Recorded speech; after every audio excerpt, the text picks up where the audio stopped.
Hello everyone, I hope आप सभी लोग बहुत अच्छे होंगे और उतनी ही बेहतर तरीकों से आप सभी लोगों की पढ़ाई चल रही होगी। तो इस वीडियो में हम लोग जो है देखने वाले आपके कक्षा 10वीं विषय हिंदी की सैंपल क्वेश्चन पेपर, या बोल सकते हैं ये दूसरे स्कूल में हो चुके पेपर, जिससे आप लोगों को एक आइडिया लेना है, क्योंकि वही पेपर आप लोगों को प्रोवाइड कराया जा रहा है ग्रुप के माध्यम से और वीडियोस के माध्यम से, जो आपके बोर्ड एग्जाम के लिए, आपके आने वाले प्री बोर्ड एग्जाम के लिए हेल्पफुल हो सके। ठीक है, जो अच्छी से पैटर्न में बनी हुई बोर्ड में आने लायक क्वेश्चन है, उन सब चीज़ को आप लोगों को प्रोवाइड कराया जा रहा है। तो बस ध्यान से इन क्वेश्चंस की आप प्रैक्टिस करते चलिए। अगर आपकी एग्जाम हो रखी है तो भी आप लोग बैठ के इन क्वेश्चंस को पढ़ लीजिए, अच्छे से प्रिपरेशन जो है कर लीजिए। डेफिनेटली मैं श्योर हूँ, मैं बोल रहा हूँ कि आप लोगों का बोर्ड एग्जाम में वो हेल्पफुल होगा। ठीक है, तो बच्चों देखो, पहला प्रश्न क्या बोला जा रहा है, सही विकल्प में मिट्टी से कलाकृतियां बनाना है। ठीक है, मिट्टी से कलाकृतियां बनाना क्या है, तो वो होती है मृदशिल्प। क्या कहलाता है? मृदशिल्प। दूसरा, जनतंत्र जन्म का कविता रस प्रधान है। तो जनतंत्र का जन्म जो है वीर रस से बना हुआ है। क्लियर। फिर थर्ड वन बच्चों, एक था पेड़ और एक था ठूंठ पाठ किस विधा में है, तो वो जो है निबंध में है। किस में है? निबंध में है। क्लियर। फिर आगे बढ़ते हैं, फोर्थ में चले जाते हैं, हठीली। हठीली शब्द का प्रयोग किन के लिए हुआ था? अलसी के लिए हुआ है। ठीक। फिर धरती के हीरा किसे कहा गया है, तो धरती के हीरा मनुष्य को कहा गया है। इस तरीके से आप लोगों को आंसर लिखना है। तो देखो, इससे आपकी क्या हो गई, 5 प्रश्नों की तैयारी तो हो ही गई ना, अगर ये पूछेगा इसमें से, क्योंकि जो क्वेश्चन है अच्छी है तो वो आप लोगों को फुल एंड फाइनल करते चलिए। अगला, रिक्त स्थानों की पूर्ति कीजिए भाई। तो रिक्त स्थानों की पूर्ति में पहला, जीवन का झरना पाठ किस पाठ के कवि कौन है? तो जीवन के झरना पाठ के कवि है आरसी प्रसाद सी। क्या लिखेंगे यहाँ पर? आरसी प्रसाद सी। फिर तीजन बाई खालिस्तान शैली की पंडवानी गायिका है, तो कापालिक शैली की हो जाएगी दूसरा का आंसर। तीसरा, घीसा नामक पाठ किस विधा से है? तो घीसा नामक पाठ संस्मरण से है। किससे है?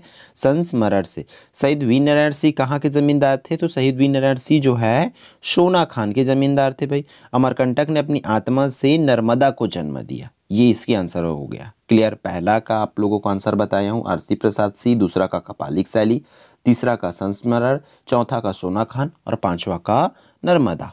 क्लियर। फिर आप लोगों का हिंदी में बोर्ड पेपर में भी क्या आना है? सही जोड़ी आना है। अभी तो ध्यान से करते चलिए, समझते चलिए। जैसे कि इसमें हरिशंकर परसाई, तो हरिशंकर परसाई जी जो है चला जाएगा अपनी अपनी बीमारी में। जयशंकर प्रसाद की बात करें तो जयशंकर प्रसाद पुरस्कार का है। सतीश जायसवाल की बात करें तो वो चला जाएगा गृह प्रवेश में। ठीक है। परदेसी राम वर्मा मरिया में, और जो है स्टालिन जो है वो चला जाएगा अधिनायक में। तो इस तरीके से ये हो जाएगा उसकी करेक्ट उत्तर। क्लियर। अब यहाँ से 2 नंबर वाला आता है। तो देखो, मानसरोवर के कमल को स्वर्णिम कमल कहने का क्या आशा है? तो मानसरोवर के कमल को स्वर्णिम कमल इसलिए कहा गया है, जब सुबह सुबह कमल पर ओस की बूंदें होती है और सूर्य की किरणें उस पर पड़ती है तो वो चमकने लग जाती है, इसलिए उन्हें स्वर्णिम कमल कहा गया है। इस तरीके से आप लोग लिखेंगे। दूसरा, मजदूरों के प्रति सहानुभूति क्यों रखनी चाहिए? मजदूरों के प्रति सहानुभूति इसलिए रखनी चाहिए क्योंकि वो निरंतर निर्माण कार्य करते हैं, फिर भी उसके जीवन जो है अभावग्रस्त होते हैं, उनके पास पहनने के लिए कपड़े नहीं होते, रहने के लिए घर नहीं होते, इसलिए उनके लिए हमें सहानुभूति रखना चाहिए। चौथा, पानी में झांक कर कभी अपने चेहरे पर मत रिझना, यह पंक्ति किसने किससे कब कही है? यह पंक्ति माँ ने अपनी बेटी से कही है। फिर तुरतुरिया नामक स्थान क्यों प्रसिद्ध है? तुरतुरिया नामक स्थान प्रसिद्ध क्यों है? तो इसको करना है। फिर छठवां, मानवीकरण अलंकार की परिभाषा व उदाहरण जो है आप लोगों को लिखना होगा। 7वां प्रश्न की बात करें तो 7वां में देखो क्या दिया हुआ है बच्चों, पुरस्कार कहानी के आधार पर मधुलिका का चरित्र चित्रण करना है कि वो मधुलिका कैसी थी। ठीक है, 3 मार्क्स के लिए करना है। 7 से 8 3 मार्क्स है, 7वां भी 3 मार्क्स के लिए, बाय मिस्टेक यहाँ पर प्रिंट हुआ होगा। ठीक है। वीरनारायण सिंह को अपने पूर्वजों से कौन कौन से गुण प्राप्त हुए? अच्छी क्वेश्चंस है भाई, जो क्वेश्चंस है, सही बात बोलूँ तो अच्छी क्वेश्चंस है, बस ध्यान से करते थे। निम्नलिखित शब्द समूह के स्थान पर छत्तीसगढ़ी का एक शब्द लिखिए। जैसे जो नांगर चलाता है उसको क्या कहते हैं, काम करने वाला को क्या कहते हैं, इसको लिखना है। ठीक। फिर कुएं या तालाब से घड़े में पानी भरने वाली स्त्री, इसको करना है। ये 3 है, उसको छत्तीसगढ़ी में एक शब्द में क्या कहते हैं उसको आपको लिखना है। ठीक है। फिर अगली ग्रामर आपको ला दिया गया। जो भी पेपर सेट किए ना कहीं उनकी माइंडसेट अच्छी है, मैं तो बोलता हूँ जो ग्रामर पूछे जा सकते हैं उन्हीं ग्रामर को रखा गया है। शब्द गुण किसे कहते हैं, शब्द गुण के प्रकारों के नाम लिखिए। फिर इसमें पद्यांश दिया, उसका भावार्थ लिखना है, तो इसको बहुत ध्यान से आप लोग कर लेंगे भाई, ठीक। फिर 12वां प्रश्न पर चलते हैं, तो 12वां से 11वां से 4 अंक की स्टार्ट हो जाती है, तो ये 12वां का दूसरा, मानव जग दुर्दिन की घड़ियां गिन गिन कर कब मृत हो जाएगा और क्यों, इसको बताना है। फिर बाधा के रोड़ों से लड़ता पंक्ति का आशय जीवन को कैसे और कब तक प्रभावित तथा प्रेरित करता है, अपने शब्दों में जो है आपको लिखना होगा। फिर 13वां प्रश्न की बात करें तो क्या बोला जा रहा है, आज की परिस्थितियों में एक आदर्श व्यक्ति की जीवन की विशेषताएं क्या क्या होती है, उसको लिखना है। ये तो बहुत से जिलों के प्रश्न पेपर में इसको देखा हूँ भाई।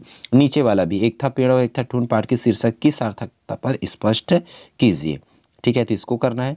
फिर आगे बढ़ते 14, क्या बोला जा रहा है, घायल अपाहिज मजदूरों के प्रति मजदूर मालिकों की क्या क्या जिम्मेदारियां होनी चाहिए, ये बताना है। किसी भी लोकतंत्र देश में नागरिकों का जागरूक होना क्यों आवश्यक है, ये आप लोगों को करना होगा। फिर इसके अगला प्रश्न है भाई, अमरकंटक ने नर्मदा को जन्म देकर भारत को वरदान दिया गया है, ऐसा क्यों कहा गया, विचार करके आपको लिखना होगा, ठीक है। फिर इसका ये सब चीज़ कर सकते हैं भाई, मुहावरा लिखना, समास विग्रह करना। हालांकि कम आएगा, इतनी ज़्यादा ग्रामर नहीं आएगा, लेकिन फिर भी आप लोगों की तैयारी के पॉइंट ऑफ व्यू से वो सभी चीज़ को शामिल कर दिया गया है जो पूछे जा सकते। मतलब अगर ग्रामर आएगा, मुहावरा आएगा, समास आएगा, शब्द शक्ति आएगा, तो वो 2 ही नंबर में पूछे जाएंगे, जहाँ तक मेरी एक्सपीरियंस है, जहाँ तक मैं देखा हूँ, ठीक। ये दोनों तो मोस्ट इंपॉर्टेंट है ही इस साल के लिए। सचिव माध्यमिक शिक्षा मंडल रायपुर को कक्षा 10वीं की अंक सूची की द्वितीय प्रति भेजने के लिए कारण बताते हुए एक पत्र लिखना है।